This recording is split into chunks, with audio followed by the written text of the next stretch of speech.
Alright guys, thanks for watching Brick Perfect. I hope you liked our video of our truck that we made. And where I got the idea of building this truck was a Christmas Village set that had a truck that looked like this.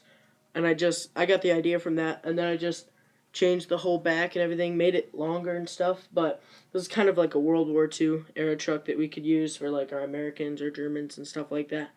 But we're probably going to be using it in the future in like mocks and stuff. And I also made a ambulance truck that's kind of like based after this one that I made. So we'll be posting that next, but if you guys haven't seen our last video of our GI brick haul, make sure you check it out.